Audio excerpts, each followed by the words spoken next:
आज जो हम आपसे बात करेंगे और करना चाह रहे हैं वो है नौजवान बच्चों में, बच्चियों में स्किन डिजीज़ के हवाले से। जैसे आप कह रहे हैं कि जेन ज़ी के प्रॉब्लम है, टीनेजर्स के प्रॉब्लम है।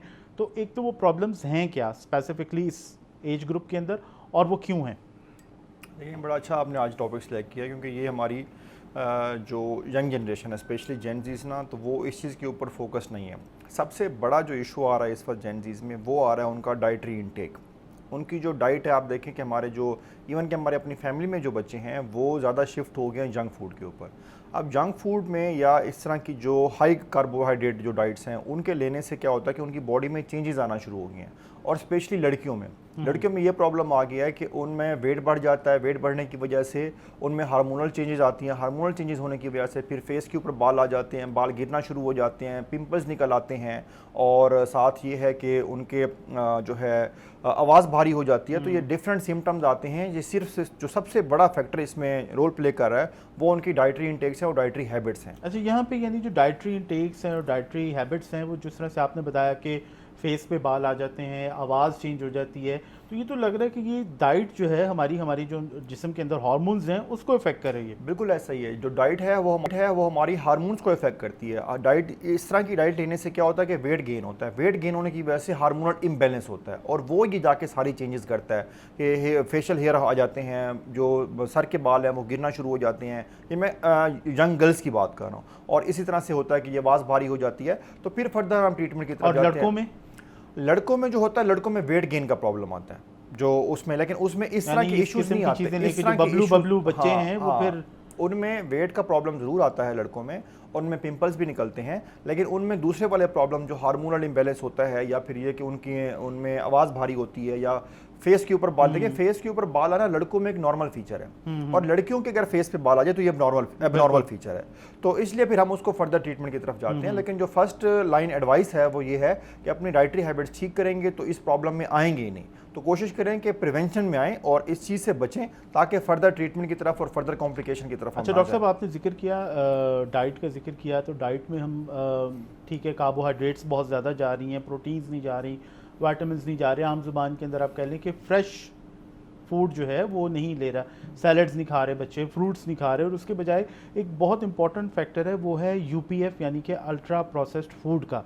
ये जो अल्ट्रा प्रोसेस्ड फूड है, यानी कि डब्बों वाली चीज़ें हैं, जिसे आम जुबान में मैं कहूँ, ऐसा फूड है जो वैसे तो खाना, अगर आपने गोश्त पका लिया तो वो भी प्रोसेस हो गया, लेकिन जो पैक्ड फूड है, पैकेजिंग के अंदर अवेलेबल है, जिसके अंदर प्रिजर्वेटिव्स हो सकते हैं, जिसके अंदर हाई सॉल्ट है, जिसके अंदर हाई शुगर की जो कंटेंट है वो बहुत ज़्यादा है, ये किस तरह से इफेक्ट करें? क्योंकि आजकल जो एक तो जंक फूड से हमारे जहन में ये आता है कि बर्गर खा लिए, फ्रेंच फ्राइज़ खा लिए, लेकिन इसके अलावा ये जो पैकेजिंग वाला फूड है जिसे यूपीएफ कहा जाता है, ये बहुत ज़्यादा डैमेजिंग है। इसके ज़रा बच्चों को नुकसानात बताएं कि इसके क्या नुकसानात हैं। लेकिन जो डाइटरी इनटेक्स अगर सही नहीं है, और अगर प्रोसेस फूड ले रहे हैं, तली हुई चीज़ें खा रहे हैं, ज़्यादा स्पाइसी फूड्स खा रहे हैं, और साथ ही है कि इस तरह की जो जंक फूड है वो ले रहे हैं, तो जो भी फूड्स है ना, उनका इम्पैक्ट बॉडी के ऊपर वही आ रहा है जो मैंने बताया आपको, कि उसमें क्या होता है कि बॉडी का वेट गेन होता है, हार्मोनल इम्बैलेंस होता है, जिसकी वजह से ये वाले सिम्टम्स आना शुरू हो जाते हैं।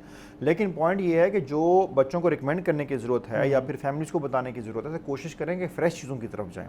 फ्रेश वेजिटेबल्स लें, जूसेस लें, गोश्त लें, मीट लें, चिकन लें, सारी चीज़ें खाएं। और फिज़ी ड्रिंक्स, फिजी ड्रिंक्स भी इनमें आती हैं। फिजी ड्रिंक्स भी इन्हीं में आती हैं, कि जो चीज़ भी आपको सिंपल मैं बता देता हूँ, कि जो चीज़ भी वज़न गेन कर बढ़ाती है, तो वो सारी की सारी उसके ऊपर इम्पैक्ट डालती है। और फिर होता क्या है कि फिर जब हमारे पास लोग आते हैं, फॉर एग्जांपल सबसे ज़्यादा मेरे पास क्लाइंट्स आते हैं कि जी फेस के ऊपर लेज़र हेयर हो गए हैं, तो उसके लिए लेज़र कर दें। तो हम फिर क्या करते हैं कि लेज़र के साथ फिर हम उनके साथ ये वाली चीज़ भी एड्रेस करते हैं, और किसी एंडोक्राइनोलॉजिस्ट के पास या किसी गायनेकोलॉजिस्ट के पास रेफ़र करके साथ ये वाला ट्रीटमेंट स्टार्ट कराते हैं, ताकि दोनों को एड्रेस होगा तो उसके रिजल्ट्स बेहतर आएंगे। अगर हम लेज़र करते रहे फॉर एग्जांपल, और रूट कॉज को एड्रेस नहीं करते, तो जो हम रिजल्ट्स अचीव करना चाह रहे हैं फेशियल हेयर ग्रोथ को कम करने के लिए, वो हम प्रॉपर्ली अचीव नहीं कर पाएंगे। लेकिन डॉक्टर साहब, इसके ऊपर जो एक आजकल एक और फिनोमेना है, वो हम माहौलियाती तब्दीलियों की बात करते हैं, क्लाइमेट चेंज की बात करते हैं, पोल्यूशन की बात करते हैं। डेफिनेटली बच्चे बच्चियां बाहर जाते हैं, यूनिवर्सिटीज़ में जाते हैं, या जॉब्स पे जाते हैं, स्कूल्स कॉलेजेस वगैरह में जाते हैं, तो वो इन्वायरमेंट में एक्सपोज भी होते हैं, जिसके अंदर आपको पता है कि आजकल कहा जाता है कि यूवी इंडेक्स बहुत ज़्यादा है, आपको सन ब्लॉक्स लगाने चाहिए।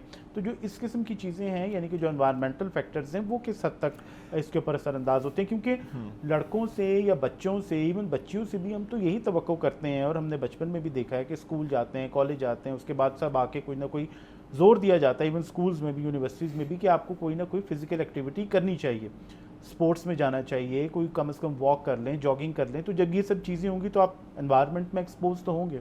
बिल्कुल ऐसा ही है, और ये सारी हेल्दी एक्टिविटीज़ हैं। अब पॉइंट ये है कि जो हमारी स्किन है, स्किन हमारी बॉडी का सबसे outer organ of the body है, और सबसे बड़ा ऑर्गन भी बॉडी का स्किन ही है। 60% ऑफ द बॉडी ऑर्गन जो है वो स्किन है। अब जो ये हमारे इन्वायरमेंटल फैक्टर्स हैं, जिनमें आपने सारी मेंशन किया है कि जी उसमें सन रेज भी आती हैं, उसमें पोल्यूशंस भी आती है, उसमें डिफरेंट और पोलन्स भी आते हैं, काफ़ी सारी चीज़ें आती हैं, जिससे क्या होता है कि स्किन ही एक्सपोज होती है। पहले स्किन को टच करते हैं, फिर अदर पार्ट्स ऑफ बॉडी पे, फॉर एग्जाम्पल अगर इनहेल किया तो फिर अंदर जाएंगे, अदरवाइज तो डायरेक्ट कॉन्टैक्ट में स्किन के साथ आ रहे होते हैं।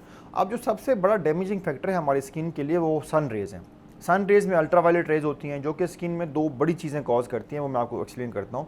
एक तो ये है कि स्किन के ऊपर पिगमेंटेशन कॉज करती है। अक्सर आपने देखा होगा कि जो लोग धूप में ज़्यादा बाहर जा रहे होते हैं, उनकी स्किन टैन होना शुरू हो जाती है, आम जुबान में काले हो जाते हैं, सांवले हो जाते हैं। दूसरा ये होता है कि उनके फेस के ऊपर छायां बन जाती हैं, पिगमेंटेशन हो जाती है। ये भी एक बहुत बड़ा फैक्टर है। अक्सर हमारे पास क्लाइंट्स आ रहे होते हैं, तो पिगमेंटेशन, छायां, जो कलर का सांवला होना, वो सारे फैक्टर जो हैं उसकी रीज़न सन रेज हैं।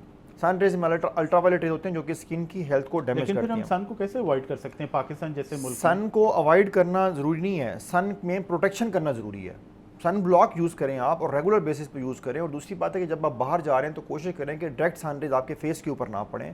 को अम्ब्रेला ले लें, वो कवर कर लें, जिस तरह के लोग बाइक पे जा रहे होते हैं तो उसको फेस को कपड़े से ढांप लें, हेलमेट यूज़ कर लें। तो ये सारी मैयर्स जो हैं ये आपके फेस को डायरेक्ट उससे एक्सपोजर से बचाती हैं, और डायरेक्ट उसके जो डैमेजिंग इफेक्ट्स आ रहे होते हैं उससे बचाती हैं।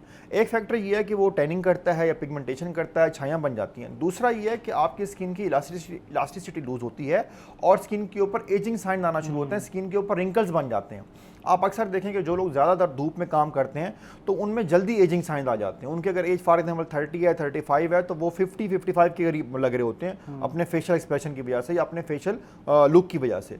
तो इसलिए जो रिकमेंडेड है वो ये है कि जब भी सन में जाएं तो कोशिश करें कि एक तो डायरेक्ट सन रेज आपके फेस के ऊपर ना आए, दूसरा ये है कि आप रेगुलर सन ब्लॉक यूज़ करें, तीसरा ये है कि अगर आप ज़्यादा देर सन में हैं, आपने एक दफ़ा सन ब्लॉक लगा लिया और आपने 3 से 4 घंटे धूप में रहना है, तो फिर कोशिश करें कि दोबारा सन ब्लॉक अप्लाई करें, क्योंकि सन ब्लॉक की सन रेज को या अल्ट्रावायलेट रेज को ब्लॉक करने की सर्टन कैपेसिटी होती है, जो कि कुछ टाइम के बाद लूज होना शुरू हो जाती है। अच्छा, मैं आपसे ब्रांड तो नहीं पूछूंगा डेफिनेटली, तो किस किस्म का सन ब्लॉक जो है वो क्योंकि पाकिस्तान के अंदर भी आप देखें from Gilgit to Karachi different किस्म के एटमॉस्फेयर हैं, डिफरेंट किस्म का वेदर है, डिफरेंट किस्म की लोकल सिचुएशन है, तो आप ओवरऑल पाकिस्तानियों के लिए कौन सा या किस किस्म का सन ब्लॉक जो है वो रिकमेंड करते हैं? देखिए, मैं सादा ज़बान में समझाऊँ, एक तो ये कि जो हिली एरियाज़ में लोग रहते हैं, नॉर्दर्न एरियाज़ में रहते हैं, वो समझते हैं कि वो ठंडे इलाके में रहते हैं तो उनको सन ब्लॉक की ज़रूरत नहीं है। लेकिन इंटरेस्टिंग चीज़ ये है कि उन एरिया में सन बर्न के चांसेस ज़्यादा होते हैं, यूवी ज़्यादा है, यूवी ज़्यादा है। रीज़न ये है कि they are more near to sun, वो हाई अल्टीट्यूड एरिया में होते हैं, जिसकी वजह से वो सूरज के करीब होते हैं, और उनमें जो सन रेज के इफेक्ट आते हैं,